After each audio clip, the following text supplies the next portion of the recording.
Aljamain Sterling defends his belt against TJ Dillashaw, and I think come Sunday morning, I reckon TJ Dillashaw is going to be the new UFC bantamweight champion of the world, and for a few reasons. I'm going to tell you why. Look, TJ Dillashaw, number one, has far the superior striking over Aljamain Sterling in that he's got excellent head movement. He moves his feet and glides from left to right and really sets up his striking. I remember some few years back when Vasily Lomachenko, who was boxing pound for pound at one point, TJ Dillashaw used to actually share the room with Vasily Lomachenko, boxing spar with him, and actually land some decent shots and do some good work of his own against the likes of Lomachenko. I reckon his time out of the cage to have us forget, and his loss to Henry Cejudo as well, sort of tainted him and have us forget how good he is. But his fight with Corey Sandhagen sort of ignited that. Even though some people thought Sandhagen won that, I reckon it was a clear victory for Dillashaw, and he really showed himself, showed his experience and his skills in the cage. Alongside that, more so than his striking, which I think he'll have over Aljamain Sterling, I reckon that his takedown defense is going to be enough to give Aljamain Sterling any success in that department. He's got 86% takedown defense in his UFC career. And I don't think Aljamain Sterling is going to be comfortable with getting TJ Dillashaw down. He might get him down for a few instances, but I reckon there'll be scrambles and Dillashaw will be able to get back to his feet. And so I don't think Aljamain Sterling will find comfort in there either. So he won't find comfort in the striking because Aljamain Sterling has a very good dynamic kicking game, throws a lot of kicks, keeps his range, moves around the cage very well. We saw that in the Peter Yan fight, the second one, before he started taking him down. Even in the first fight, he had a little bit of success on the feet as well. But he needs time, he needs space to gain leverage on those shots. And TJ Dillashaw, with his movement, with his left and right movement, his pressure, his ability to threat with his own takedowns as well, I reckon Aljamain Sterling's not going to be comfortable in the stand-up either. And I reckon Dillashaw is going to edge himself to win a decision victory over Aljamain Sterling and be the UFC bantamweight champion based on everything that we've discussed here. I mean, have a look at it and see the quality of striking. If the grappling gets neutralized and there's sort of a stalemate there, I think it even more so favors TJ Dillashaw to win. And I'm leaning with him to win. Who do you think is going to win, T? How are you seeing this one? I think this is another close one. Like, on this card, there's definitely some close fights gonna happen, man. Definitely, we may see some surprising ends. This fight, I don't know where to go with this fight, man. Because as you said, TJ Dillashaw he's great. From what we've been watching, it does look like he can finish Aljamain Sterling. You know, although Sterling's on a streak of wins, streak of them. You know, and saying that with TJ being like high output, a force. He's very pressurable. Aljamain Sterling, he has fought other fighters that are like that, and he has beat them. So it is gonna be a very close one, you know, because Yan is very, very on the front foot. He's very puts on the pressure. Great striker. Aljamain Sterling beat him twice.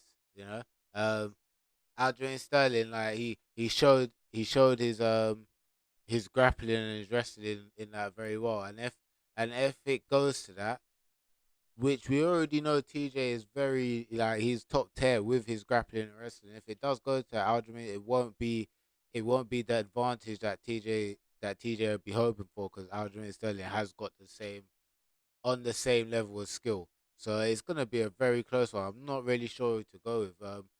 I want to say Dillashaw because of his pressure and the way his striking is. His striking output is, as you said, a lot. His striking does outdo Aljamain Sterling if you do go look at it back by stats on paper or by watching it.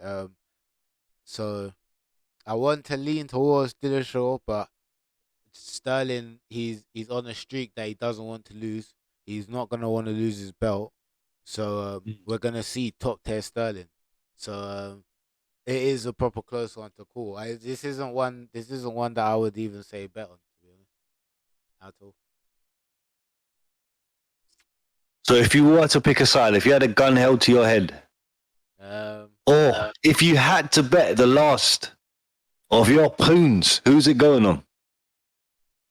It would have to Your go on. It pounds, would your have to go pounds, your on Sterling. GBP. It would have to go on Sterling, Sterling. just on the fact You're that putting your Great British pound sterling on sterling. just on the But fact yeah, that he is champion. You know, he's I do see champion. it He's being. coming in this hungry. They're both. It's not like TJ is like the levels of their skills are greatly on TJ's side. They both level in skill. They're both level in height, reach. Well, Sterling actually has a reach advantage over him, but TJ that won't bother TJ. We've seen TJ against Sanhagen. That was not a problem at all. So this is gonna Exactly. be a proper close one, man. You are right. TJ could actually take this. We could actually see a new champion on Sunday. This is gonna be exciting. I'm actually looking forward to this fight, man. I really don't know who to go with. I want to say Sterling because he's not going to want to lose this, but Dillashaw might take it, man. Gun to my head, I'm gonna have to go Sterling So, a very iffy, though. but call it a 50-50 choice from T-Bar. I'm going to go with a TJ Dillashaw victory. I think he's going to do enough to do it. I just think he's just got a little bit more there for Aljamain than what he's seen already. And although Peter Yan is a devastating, dangerous striker, we know how he is, and Aljamain Sterling had his way with him in that second fight. I just see Dillashaw bringing a lot more to the cage than what Aljamain is going to be sort of prepared for. And with the age, I think Aljamain, in the back of his head, thinks TJ Dillashaw might be a sort of done guy out here. Couple of years out of the cage, a victory over Sanhagen, but I still think that Aljamain's coming in with some, what do you call it, a bit of unearned, a little bit unearned confidence here, because we have to remember TJ Dillashaw has a lot of stripes. He's very decorated and he has a lot of experience, and we're forgetting that. We can't forget that. If you're talking about betting, of course, a close fight, I do see Aljamain Sterling scenarios where he can win this.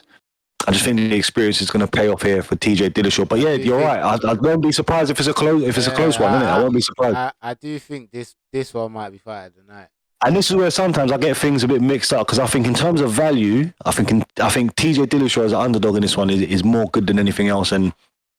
But yeah, in terms of actually looking at it, like very close one.